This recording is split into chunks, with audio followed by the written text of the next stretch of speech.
Cuando era pequeño, una de mis películas favoritas era Como el Grinch robó la Navidad. Eso fue antes de la época de los DVDs, DVRs y Netflix. Cuando aparecía en la programación en el canal principal, toda la familia nos sentábamos a verla. Si no, la perderíamos hasta el año siguiente. Yo esperaba con ilusión verla cada año, casi siempre, con una copa de helado. El Grinch era un ser tacaño de algún tipo que buscaba únicamente menospreciar el espíritu de la Navidad. Una época de bondad, dar risas y alegría. ¿Recuerdas lo que hicieron para descubrir por qué actuaba de ese modo? Pusieron una máquina de rayos X sobre su pecho y descubrieron un corazón pequeño y arrugado. Me resulta interesante que este diagnóstico sea tan coherente con la enseñanza de la Biblia. Vivimos del corazón. Como el hombre piensa de corazón, así es él. Lo que hay en tu corazón impulsará el modo en que tratas a otros. Por eso, una y otra vez en la Biblia se nos insta: guarda tu corazón. Debemos tener cuidado con lo que permitimos que acceda al corazón. Creo que Dios realmente alentaría al Grinch a meditar en nuestra lección de hoy. Dos virtudes que casi siempre están conectadas en la famosa lista del fruto del Espíritu en Gálatas capítulo 5 son amabilidad y bondad. Dios quiere que seamos amables y buenos con los demás. Parece sencillo, ¿verdad? Así que la idea clave no escatima las palabras y lo dice claramente: escojo ser amable y bueno en mis relaciones con los demás. Me encanta el versículo clave de esta lección y te aliento a que lo memorices. Es uno de los más cortos, pero está lleno de un poder transformador. Aquí está. Asegúrense de que nadie pague mal por mal. Más bien, esfuércense siempre por hacer el bien, no solo entre ustedes, sino a todos. Yo siempre subrayo que cuando la Biblia usa palabras como nadie y siempre, tales palabras inclusivas llevan la virtud de la bondad a un nivel totalmente diferente, el nivel de una vida al estilo de Jesús. Nos fuerza a hacernos esta pregunta clave: ¿qué significa hacer lo correcto en mis relaciones? ¿Cómo lo sé?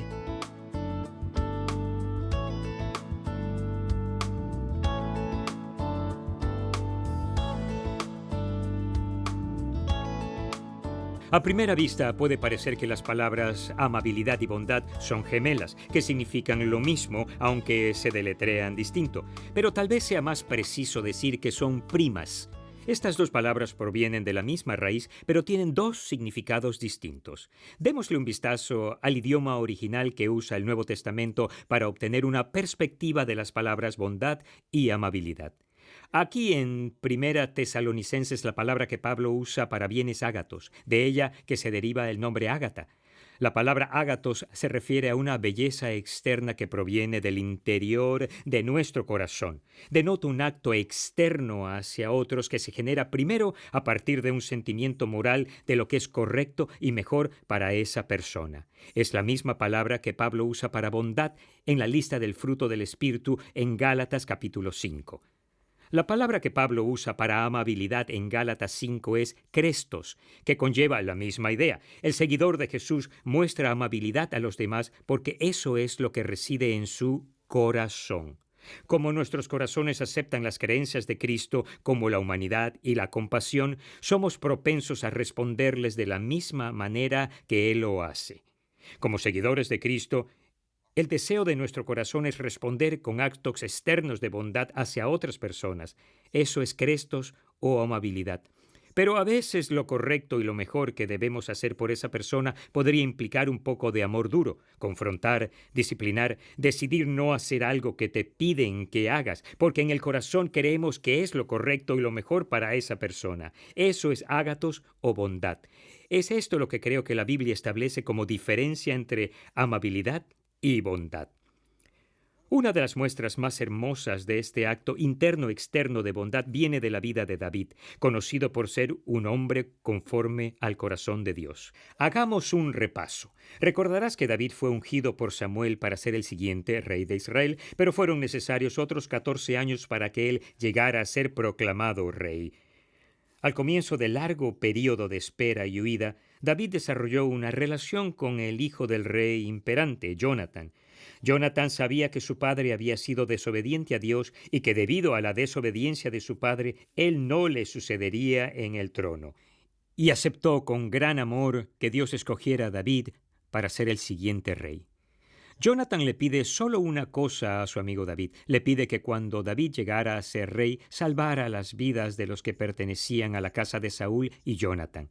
Era costumbre en esa época que un rey nuevo matara a todos los familiares del rey anterior, particularmente de uno que hubiera maltratado al nuevo rey, como lo hizo Saúl con David. David le hizo una promesa a Jonathan aquel día, diciéndole que sí guardaría la vida de sus descendientes. Avancemos ahora hasta la proclamación de David como rey de Israel. Hay muchas cosas en la lista de quehaceres de un nuevo rey: asistir a fiestas de proclamación, llevar puestas las ropas y coronas reales, construir palacios y tomar nuevos territorios. Pero cuando miramos la historia de David, que se encuentra en 2 de Samuel capítulo 9, vemos que uno de los primeros actos del rey David es buscar activamente en su reino para ver si seguían vivos los familiares de Saúl y de Jonathan.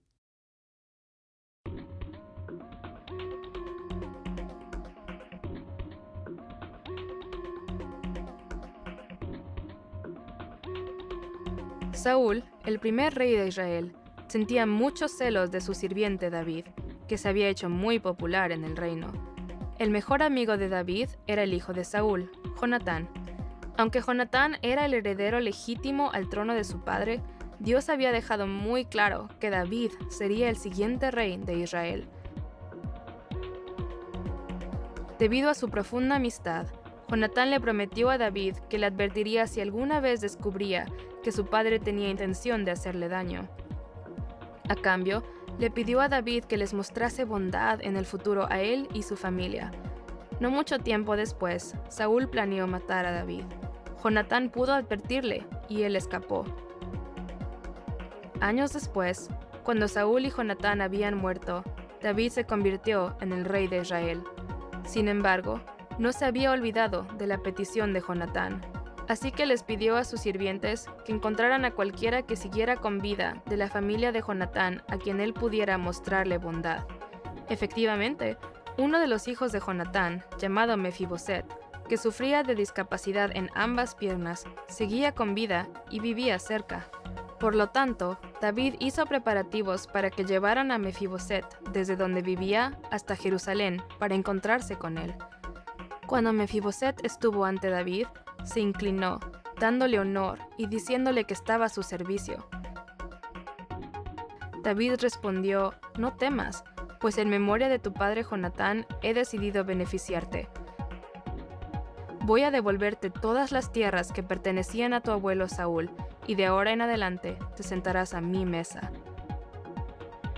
Luego, David les dio a Mefiboset y su familia tierras para vivir y cultivar, y comían a la mesa de David como si fueran los hijos del rey.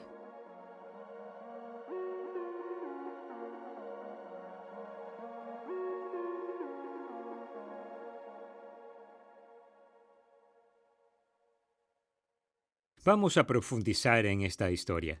Empecemos leyendo en 2 de Samuel 8, versículo 15, y notemos las palabras usadas a la luz de la lección de hoy. David reinó sobre todo Israel, gobernando al pueblo entero con justicia y rectitud. El rey David averiguó si había alguien de la familia de Saúl a quien pudiera beneficiar en memoria de Jonatán. Sus hombres encontraron a un familiar vivo, su nombre Mefiboset, y resulta que Mefiboset estaba lisiado de ambos pies. Cuando David supo dónde se hallaba, envió a sus hombres para que lo trajeran al palacio. Ya podrás imaginar lo que pasaba por la mente de Mefiboset. Seguramente debió haber pensado que el nuevo rey lo llevaría al palacio para dejarlo sin cabeza, en particular a la luz de lo que le había hecho su abuelo a David todos esos años.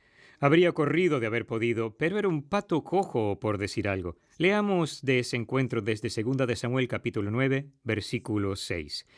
Cuando Mefiboset, que era hijo de Jonatán y nieto de Saúl, estuvo en presencia de David, se inclinó ante él rostro en tierra. «¿Tú eres Mefiboset?», le preguntó David. «A las órdenes de su majestad», respondió. «No temas, pues en memoria de tu padre Jonatán he decidido beneficiarte. Voy a devolverte todas las tierras que pertenecían a tu abuelo Saúl, y de ahora en adelante te sentarás a mi mesa». Mefiboset se inclinó y dijo: «¿Y quién es este siervo suyo para que su majestad se fije en él? Si no valgo más que un perro muerto». Pero David llamó a Siba, el administrador de Saúl, y le dijo: «Todo lo que pertenecía a tu amo Saúl y a su familia se lo entrego a su nieto Mefiboset. Te ordeno que cultives para él la tierra y guardes la cosecha para el sustento de su casa. Que te ayuden tus 15 hijos y tus 20 criados. En cuanto al nieto de tu amo, siempre comerá a mi mesa. Yo estoy para servir a su majestad. Haré todo lo que su majestad me mande», respondió Siba. A partir de ese día, Mefiboset se sentó a la mesa de David como uno más de los hijos del rey. Toda la familia de Siba estaba al servicio de Mefiboset, quien tenía un hijo pequeño llamado Micaías. Tullido de ambos pies, Mefiboset vivía en Jerusalén, pues siempre se sentaba a la mesa del rey. Cada vez que leo esta historia me lleno de lágrimas. Quiero ser como David, quien quería tanto ser como Dios. La clave está en que él era un hombre conforme al corazón de Dios. Uno de mis mentores en este proyecto fue el difunto Dr. Dallas Willard de la Universidad del Sur de California. Él me dio una interesante perspectiva sobre la enseñanza de Jesús cuando exhortaba a la gente a poner la otra mejilla. Esto es lo que Jesús dijo en el sermón que se encuentra en Mateo capítulo 5. «Pero yo les digo, no resistan al que les haga mal. Si alguien te da una bofetada en la mejilla derecha, vuélvele también la otra». Una bofetada en la mejilla en la cultura de Jesús era un insulto. Él decía: cuando una persona te insulte, particularmente en público, ofrécele también la otra mejilla. El Dr. Willard sugería que el seguidor de Jesús no tenía que esforzarse para hacerlo. He aquí la transición que tiene lugar. Una persona te insulta, digamos que te da una bofetada en la mejilla. Tú acudes a tu corazón para encontrar respuesta. Debido a que las creencias de Jesús se hallan ya dentro de tu corazón, la oscuridad que solía estar ahí y deseaba ofrecer otro insulto ya no reside en tu corazón. Las palabras que salen de tu corazón podrían ser algo así: «No está en mi corazón regresarte lo que acabas de hacerme, así que te doy de nuevo el turno». Tú le ofreces la otra mejilla. Jesús no le pedía a sus seguidores que se refrenaran de dar otro insulto u otra bofetada. Jesús indicaba que ya no está en ti actuar de esta manera. Como tu corazón ha sido lleno del amor de Cristo, simplemente no deseas regresar el insulto. En eso consiste la profundidad de la bondad. Proviene internamente del corazón y busca genuinamente hacer lo correcto en nuestras relaciones con los demás. Eso sí es transformación con T mayúscula.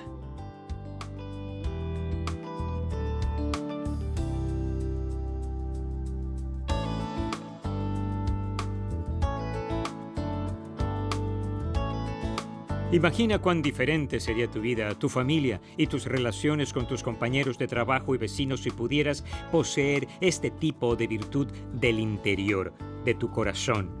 No sé tú, pero yo realmente quiero ser como Jesús en cuanto a esto. Permite que te ofrezca algunas maneras prácticas de llegar a ser más como Jesús en lo que respecta a la virtud de la bondad en nuestra vida. Para hacer lo correcto por los demás a partir de un corazón puro, número 1, no regresemos mal por mal. A menudo nos sentimos justificados en nuestro enojo, maldad e insultos cuando nos vengamos. Jesús dice: no, en mí puedes elevarte por encima. Número 2, buscamos edificar a los demás. Estos son actos de bondad, aleatorios e intencionales. Y número 3, hacemos lo difícil por amor. De eso se trata la bondad. Proverbios 27:6 dice: más confiable es el amigo que hiere que el enemigo que besa. A veces lo mejor que podemos hacer en bien de otros es duro. Puede que no lo reciban bien al principio o nunca, pero como seguidores de Jesús actuamos de una manera que es generada en un sentimiento moral de lo correcto y de lo que es mejor para ellos, incluso cuando otros se conformen con decirle lo que quiere oír o darle lo que en última instancia le dañará. Al final de la película, el Grinch da un giro completo. Comienza a mostrarles bondad a todos, incluso llega a difundir el espíritu de darle a todo el mundo en la pequeña ciudad de Whoville. ¿Y sabes qué? Cuando vuelven a colocar la máquina de rayos X sobre su pecho, descubren que su corazón está creciendo. De hecho, su corazón se hace tan grande que rompe la máquina. Amigos, ahí es donde todo sucede, en el corazón. ¿Qué revelaría la máquina de rayos X si es colocada sobre tu corazón? Mientras más permitamos que las virtudes de Cristo hagan su residencia en el corazón, más bondad podremos llevar a las ciudades, grandes o pequeñas, en las que vivimos. Dilo conmigo: escojo ser amable y bueno en mis relaciones con los demás.